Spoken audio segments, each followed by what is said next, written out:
Santiago. Miguel, bienvenido, gracias por acompañarnos. Pues yo encantado, sabes, cada vez que me llamas aquí me tienes. Siempre estás, es verdad, que oye, en eso tenemos mucha suerte, que cada vez que te llamamos tienes tiempo o lo haces. Hoy con un poquito, esta vez con un poquito de retraso, pero bueno, al final. Bueno, pero lo importante es que estás aquí. Ahí está. Te voy a pedir que me dejes aquí a tu hijo, podemos decir, porque en este caso, bueno, siempre eres la cara visible de la plataforma Mezquita Catedral, pero en este caso vienes a hablar de tu libro. De mi libro, porque una de las presentaciones que hace unos días nosotros también teníamos en cuenta por medio de Ana, de nuestra compañera, es la presentación de este libro, Los obispos de la Mezquita de Córdoba, nueva perspectiva histórica del monumento andalusí, el pueblo su verdadero dueño.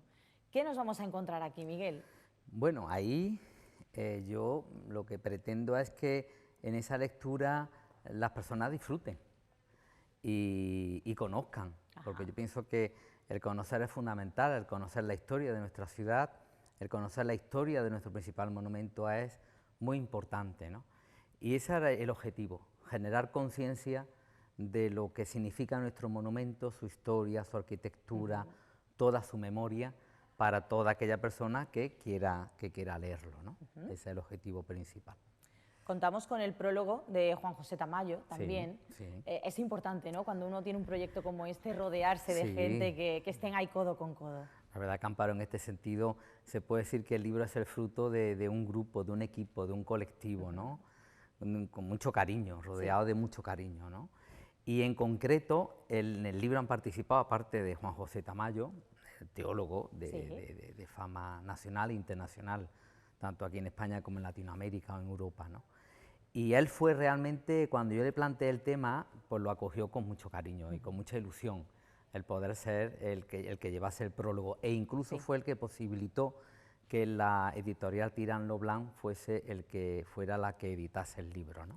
Por lo tanto, estoy muy agradecido a él por el prólogo tan lindo que ha hecho, ¿no?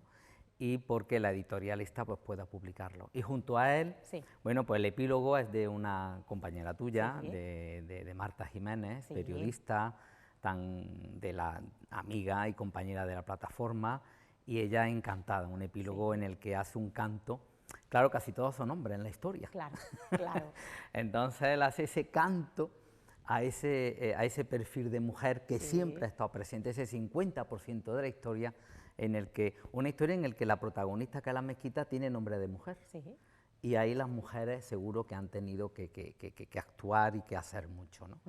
Y después, bueno, pues ahí están las ilustraciones de Gobal, que es un ilustrador genial, que fue profesor de la Escuela Superior de Arte Dramático, y cuando a Gobal, con ese estilo, ese dibujante tan magnífico que es, y con esa sabia crítica que él manifiesta, en Gobal eso de que una imagen vale más que 1000 palabras se cumple a la perfección. A la perfección. Entonces, en cada capítulo va precedido de una viñeta suya, ¿no? Además, de una ilustración suya, que son muy críticas. Muy críticas, hablan, pero vamos, sin palabras, sin palabras. Hablan sin palabras, efectivamente. Y Antonio Manuel, que hace ya casi 10 años, ¿no?, que iniciamos esta plataforma, pues también participa. Él hace poco ha sido el autor de diferentes letras de palos de flamenco, y me comentaba: Miguel, he hecho un palo sobre la alegría de la mezquita. Digo, pues tu palo tiene que estar, y justamente está al principio del libro, su palo de la alegría de la mezquita. Así que, y todo esto, pues con todo el respaldo de toda nuestra gente, que realmente, bueno, pues ha sido fantástico, ¿no? Eso te quería comentar, porque estamos viendo imágenes del día de la presentación y estás muy bien acompañado, Miguel. Y no todo el mundo lo consigue, ¿eh? Así que yo creo que tú hayas tenido que sembrar bien para ahora recoger. Bueno, yo en realidad pues soy una persona que intenta consensuar, intenta generar diálogo, debate, con argumentación, con datos históricos, pues que hagamos las cosas bien hechas, ¿no? Este es el resultado de un trabajo que creo que entre todos hemos hecho bien, ¿no?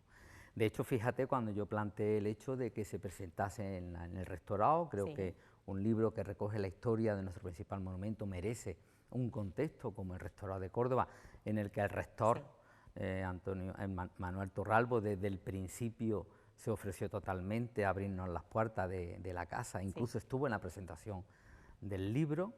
Se iba a desarrollar en el Salón mudéjar, pero fue Sí. imposible, porque no cabíamos.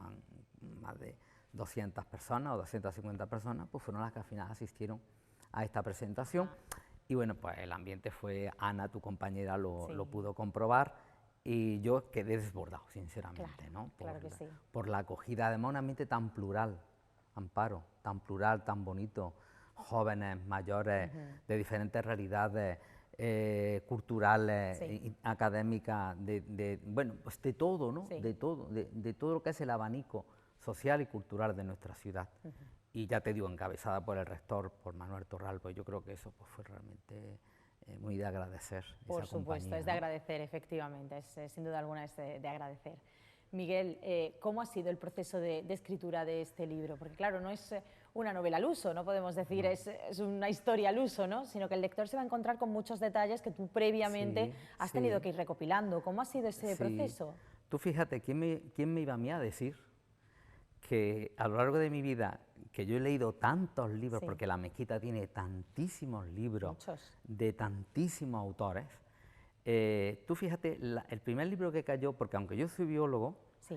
sin embargo me encanta la historia. Y de hecho yo casi, he leído seguro más libros de historia Sí. que de biología, te lo Que digo de así de biología. claro. Y desde 14 o 15 años devoraba los libros de historia. Fíjate, el primer libro de historia que cayó en mis manos de Córdoba Sí. fue de Antonio Jaén Morente, Historia de Córdoba. Sí. Un libro que, sabes que este fue un hombre, un político de la República, un historiador fantástico, magnífico, murió en el exilio.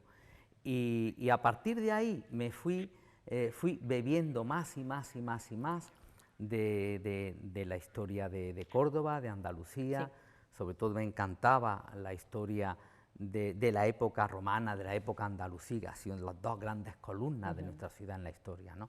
La Córdoba bética y la Córdoba andalusí. Sí. Y claro, después, con el tiempo, cuando yo me compliqué la vida Sí. en una plataforma patrimonialista como la Mezquita Catedral, dije, bueno, pues vamos un poco a poner ahí por escrito pues todos mis conocimientos, mis análisis críticos, para que realmente sirva para el debate, un debate científico, serio, documentado en nuestra ciudad. Y entonces, pues el libro es un recorrido por la historia de la mezquita. Sobre todo desde que es Córdoba conquistada por Fernando III en el siglo XIII hasta la presente, por eso es los obispos de la mezquita. De la mezquita. Tú fíjate que más de una compañera y compañero tuyo de los medios de comunicación me decían, Miguel, es que el título de novela es una figura literaria que se llama oxímoron, es contraponer dos términos, ¿no? Mezquita y obispos. Pero bueno, si dices mezquita e imanes, encaja. Claro. Si dices catedrales y obispos, encaja. No, pero bueno, pues esa es la riqueza y el mestizaje de nuestra ciudad.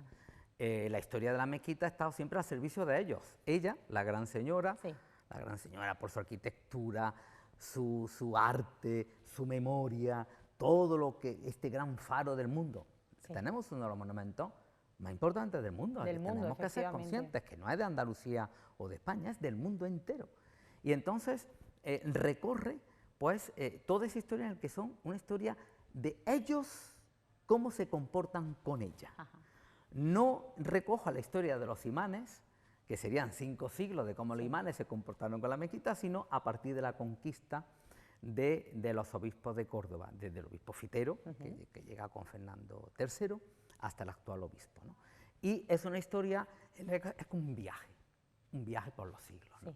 Y la verdad que es muy, muy interesante, porque ahí tienes de todo. Tienes las luces, tienes las sombras, tienes la historia de un pueblo que siempre ha apoyado y ha defendido su mezquita, cómo se levantó ese pueblo en el siglo XVI para que no intentaran tocar ni una piedra, un pueblo que se levanta con su cabecera del corregidor, de Luis de la Cerda, ¿no? Y cómo defiende su mezquita. O los propios reyes, fíjate, desde Fernando III hasta la reina Isabel la Católica, no son unos reyes que permitan grandes obras dentro del monumento. La dinastía Trastámara, casi 2 siglos de la conquista de Córdoba, desde el 13 hasta final del 15, casi no se toca nada. Lo más importante que se hace es una capilla real, hasta que ya la reina Isabel la Católica, que era muy reacia que se construyera dentro, le permite al obispo Íñigo Manrique, de final del siglo XV, que construya la primera catedral, una catedral pequeñita, que no rompe mucho la estética del gran monumento. Córdoba la mezquita tiene dos catedrales. Lo que era la primitiva catedral, actual capilla de Villaviciosa, eso es la primitiva catedral de Córdoba, hasta que después se construye por mandato del obispo Pedro Manrique, Alonso Manrique, que es tío de Íñigo Manrique precisamente, el autor de la nueva catedral que se construye en el corazón de la mezquita. Pues hay un conflicto enorme en el que al final Carlos V dice, vale, que se construya. Fíjate que hay un dato importante. Cada vez que se ha hecho una gran obra en la mezquita ha sido con el permiso de los reyes. La capilla real con el permiso de Alfonso X el Sabio. La primitiva catedral con el permiso de la reina Isabel la Católica. La catedral actual con el permiso del emperador Carlos V. Porque claro, la corona era el verdadero dueño del monumento y los obispos han sido siempre los usuarios del mismo, ¿no?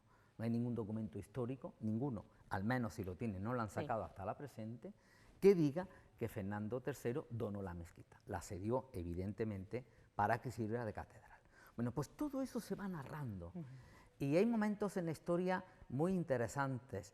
Fíjate, después a partir del siglo XVI, igual que se conserva, que es la joya de la corona, dice, bueno, Miguel, ten en cuenta que la mezquita de Córdoba es la única mezquita que se mantiene en pie. Es la gran mezquita, evidentemente, de toda la península, pero es la que se mantiene en pie es porque hay un celo especial por los propios reyes, por el propio pueblo, y por los propios cabildos al principio, que quieren realmente respetar y mantener el edificio como tal. Después, ya a partir de 16, 17, aparecen las fiebres constructoras de los obispos con las nuevas catedrales, y es cuando se construye la catedral, que es la catedral actual, el gran crucero que está dentro de la mezquita, y ahí hay como un viaje de ida, como diciendo no queremos saber nada de lo que fue el monumento andalusí y queremos transformarlo de tal manera, Amparo, que a final del siglo XVIII la mezquita no la conocía ni su madre, podríamos decir. A final del XVIII la mezquita era ya un edificio con dos catedrales, 50 capillas que rodeaban todo el perímetro, una mezquita que se desmontan las techumbres, unos artesonados magníficos, cuyos restos, cuyas tablas se encuentran decorando la galería del patio de los Naranjos, lo que está colgado eran las techumbres antiguas de la mezquita, y lo que van a poner son yeserías, cúpulas de yeserías blancas. Tú fíjate la gran diferencia. Y ya, por si fuera poco, encalan hasta los arcos de la mezquita, quitándole el típico color de la dovela roja y blanca. Por lo tanto, decía, bueno, que ha sido una performance lo que ha sufrido la mezquita. Sin embargo, después, curiosamente, siguiendo este viaje, aparece un nuevo viaje que es el de vuelta, el volver los ojos a los orígenes andalusíes del monumento. Y hay una serie de obispos ilustrados, empezando por el obispo Pedro de Trevilla, Albuquerque, Ceferino, todos estos obispos ya del XIX, que van a ser los responsables de empezar a devolver ese origen andalusí. Por ejemplo, tú fíjate, el mihrab era la mezquita de San Pedro, estaba tapado con un retablo. ¿Qué hace el obispo Trevilla? Desmonta todo eso. Bueno, los arquitectos correspondientes que lo restauran. ¿O qué hace en tiempo del obispo Ceferino? Bueno, la capilla de Villaviciosa estaba totalmente llena de yeserías, toda esa cúpula nervada, todos esos arcos sangrerados que podemos observar, estamos totalmente tapados. ¿Qué hace el obispo Ceferino? Mandar a desmontar todo eso. ¿Qué hace el obispo Albuquerque? Vuelve a quitar, manda a quitar toda la cal blanca que había blanqueado las típicas dovelas de la mezquita para volver a su originalidad. Te quiero decir que fue un momento apasionante, que llega todo esto hasta final del siglo XIX, 1882, cuando es declarada monumento nacional por el gobierno de España. Incluso el gobierno de España ya empieza a nombrar a sus conservadores. Velázquez Bosco, en un primer lugar, que hay una calle dedicada a él en la Judería, Félix Hernández, que Félix Hernández es el restaurador en plena guerra que va a excavar en las mezquitas de Derramán I y de Derramán II, incluso en el patio, para descubrir aquel mito de que hay una gran iglesia debajo, que no hay manera de encontrar nunca, por cierto, se encuentra de todo menos esa gran Menos basílica eso. que nunca está, y que ya Félix Hernández lo dijo, pues todo ese tipo de historias aparece. Y después en el siglo XX, que hay obispos de todo tipo. Sí. Te encuentras un obispo muy curioso, el obispo Pozuelo, que tenía ya su perspectiva turística. Ajá. El obispo Pozuelo fue el primer obispo al principio del siglo XX que puso una cuota de 2 pesetas para poder entrar a ver la mezquita. Ajá. Y tú fíjate que hubo un concejal del Ayuntamiento de Córdoba, Salvador Pérez Muñoz, Sí. que después fue alcalde de Córdoba posteriormente, en el que escribió una carta al gobierno diciendo que esto no se podía permitir de ninguna de las Sí. maneras. ¿Cómo el obispo se atrevía a cobrar 2 pesetas por entrar a un patrimonio que es de todos, que es un patrimonio nacional? En fin, aquello fue realmente Claro. muy curioso. Llamó la atención. Y después ha habido otras etapas muy interesantes ya, al final, en el último cuarto de último cuarto del siglo XX, ¿no? La última parte del siglo XX, bueno, hay una figura, para mí una figura de un obispo central, que es el obispo José María Silva de Alachiondo. En ese momento aparece un conflicto, porque tú fíjate, querían sacar la catedral fuera de la mezquita, y Licomo dijo, no se puede tocar la historia. O sea, fijaros, ahora que parece que la mezquita le estorba a la catedral para los 3 últimos obispos, tal como se están comportando y se han comportado con ella, en los años 70, el Icomos tuvo que decir, ojo, que la catedral no le molesta a la mezquita. Ahora curioso. habría que decir, ojo, que la mezquita no molesta a la catedral. Sí. De ahí que el Ayuntamiento de Córdoba en el año 94 pues dijo, monumento, mezquita, guión catedral, que es lo que la plataforma exigimos, y recuperó su nombre en el año 2016. Miguel. Bueno, te podría seguir. Hombre, y lo seguir, sé que y podríamos seguir. seguir aquí hablando toda la tarde, pero ¿cuál es el dato más curioso que nos vamos a encontrar entre las páginas de este libro?